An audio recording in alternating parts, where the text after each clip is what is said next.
Graça e paz, meus irmãos. Tudo bem? Glória a Deus.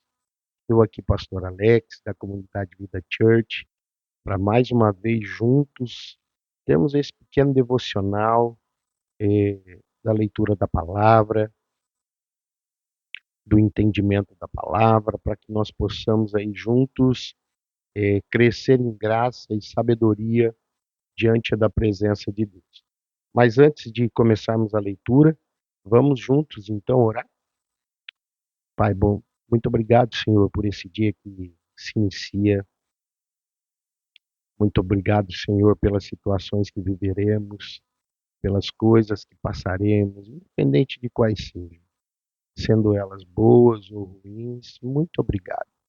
Eu glorifico a Ti, Senhor, pela igreja, eu glorifico a Ti pela minha casa, eu glorifico a Ti pela minha história. E assim, Pai, os meus irmãos também. Assim nós glorificamos ao Senhor por tudo que há de acontecer ainda hoje. Em nome de Jesus. Amém. Amém. Mateus capítulo 18, ele, ele fala do reino de Deus. E ele começa no versículo 1. Nessa ocasião, os discípulos vieram a Jesus e perguntaram: Afinal, quem é o maior no reino dos céus? Então Jesus chamou uma criança pequena e a colocou no meio deles. E em seguida disse: Eu lhes digo a verdade, a menos que vocês se convertam e tornem como crianças, jamais entrarão no reino de Deus, no reino dos céus. Quem se torna humilde como esta criança é o maior do reino dos céus.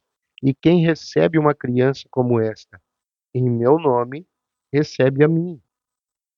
Mas se alguém fizer cair em pecado um destes pequeninos que em mim confiam, teria sido melhor ter amarrado uma grande pedra de moinho no pescoço e se afogado nas profundezas do mar.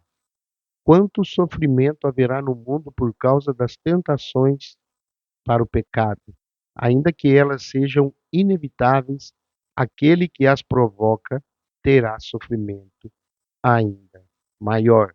Portanto, se a sua mão ou seu pé o faz pecar, corte-o e jogue-o fora. É melhor entrar na vida eterna com apenas uma das mãos ou apenas um dos pés que ser lançado no fogo eterno com as duas mãos e os dois pés. E se o seu olho faz pecar, arranque-o e jogue-o fora.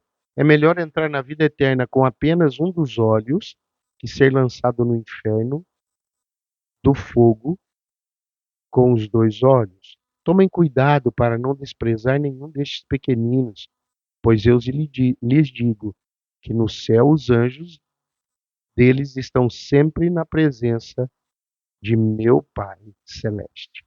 E o Filho do Homem veio para salvar os que estão perdidos. Se um homem tiver 100 ovelhas e uma delas se perder, o que vocês acham que ele fará? Não deixará as outras 99 nos montes e sairá à procura da perdida? E se encontrar, eu lhes digo a verdade, ele se alegrará por causa dela, mas pelas 99 que não se perderam. Mais do que as 99, ele está querendo dizer que a ovelha perdida, a alegria do Pai quando alguém reconhece Cristo e volta para Deus é muito maior do que todo o mundo, ele está querendo dizer. Se um irmão pecar contra você, fale com ele em particular e chame-lhe atenção para o erro. E se ele ouvir, você terá recuperado seu irmão. Mas se ele não ouvir, leve consigo um ou dois e fale com ele novamente, para que tudo que você disser seja confirmado por duas ou três testemunhas. Se ainda assim ele se recusar a ouvir, apresente o caso à igreja. Então, se ele não aceitar nem mesmo a decisão da igreja, trate-o como um gentil ou um cobrador de impostos. Jesus, por ser judeu, e o judeu tem a ideia de que o gentil não tem a salvação. O cobrador de impostos também era visto pelo judeu como uma das piores raças. por causa do amor e por causa das atitudes pelo dinheiro. Pensa comigo, hoje seria um agiota, talvez. Consegue entender? Se ainda, mas se ele não ouvir, leve consigo dois, tá. E se ainda ele se recusar a ouvir, apresente o caso à igreja. Se ele se recusar, trate-o como um cobrador de impostos. Eu lhes digo a verdade que o que vocês ligarem na terra terá sido ligado no céu, e o que desligarem na terra terá sido desligado no céu. Também lhes digo que se dois de vocês concordarem aqui na terra a respeito de qualquer coisa que pedirem, meu Pai no céu as atenderá. Pois onde dois ou três se reunirem em meu nome, eu estou no meio deles. Então Pedro se aproximou de Jesus e perguntou: Senhor, quantas vezes devo perdoar alguém que peca contra mim? 7 vezes? Jesus respondeu: Não, 7 vezes, mas 70 vezes 7. Portanto, o reino dos céus pode ser comparado a um senhor que decidiu por em dia as contas com os servos que lhe deviam.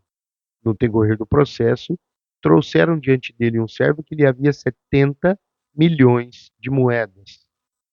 Uma vez que o homem, uma vez que o homem não tinha como pagar, o Senhor ordenou que perdão, ele, sua esposa e seus filhos e todos os seus bens fossem vendidos para quitar a dívida. O homem curvou-se diante do Senhor e suplicou: Por favor, tenha paciência comigo. Eu pagarei tudo. O Senhor teve compaixão dele, soltou e perdoou-lhe a dívida. No entanto, quando o servo saiu da presença do Senhor, foi procurar outro servo para trabalhar, que trabalhava com ele e que lhe devia 100 moedas de prata. Agarrou-lhe pelo pescoço e exigiu que lhe pagasse de imediato. O servo se curvou diante dele e suplicou: Tenha paciência comigo, eu pagarei tudo. O credor, porém, não estava disposto a esperar. Mandou que o homem fosse lançado na prisão até que tivesse pago toda a dívida. Quando os servos, quando os outros servos, companheiro dele, viram isso, ficaram muito tristes. Foram ao Senhor e lhe contaram tudo o que havia acontecido. Então o Senhor chamou o homem cuja dívida ele havia perdoado e disse: Servo mau, eu perdoei sua imensa dívida, por que você me implorou? Acaso não deveria ter misericórdia de seu companheiro? Como tivesse misericórdia de você? Como tive? E irado, o Senhor mandou o homem à prisão para ser torturado até que lhe pagasse toda a dívida. Assim também meu Pai Celestial fará com vocês, caso se recuse a perdoar de coração os seus irmãos. Meus irmãos, é muito sério isso. Ele coloca ali de forma monetária para que nós possamos ter uma clareza do valor que é o perdão. O perdão tem um valor inestimável. O perdão tem um valor imenso. Nós precisamos aprender a praticar o perdão, praticar essa dádiva que é o perdão, e assim conseguiremos chegar na presença de Deus. Amém, meus irmãos? Glória a Deus. Vamos orar mais uma vez, Pai. Muito obrigado por essa manhã. Muito obrigado por cada irmão, cada irmã. Muito obrigado, Senhor, pelo dia. Muito obrigado, Pai. Oh Deus, traz clareza aos nossos olhos. Traz clareza do nosso chamado, porque a visão o Senhor já nos deu. Agora nos dá clareza, Pai. Eu glorifico a Ti. Em nome de Jesus. Amém. Amém. Glória a Deus. Não deixa aí de seguir, compartilhar, de enviar para alguém, de mandar uma mensagem para a gente. Não deixa de interagir. Se você precisar de uma ajuda, me contacte, que nós aí estamos prontos a poder atender. É só deixar uma mensagem ali no direct e a gente vai conversando. Amém? Deus abençoe a todos, um ótimo dia e até amanhã, em nome de Jesus.